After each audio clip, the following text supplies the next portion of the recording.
สีมือนี่แม่นมือสันวันดีวันดีเทเป็นเอกวันอเนกสวัสดีอาทิตย์ถูกใช้สีจันกำจัดภัยริศัตรูพินาศอังคารอาจมงคลพุทธเป็นบุญกุศลแก้วเกิดพาเลหาดลำเลิศมหาภาลาสุขติยาเป็นวิเศษ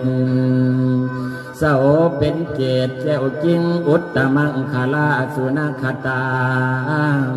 ส่วนมังคลังอุตตมะโชคอุตตมะดีที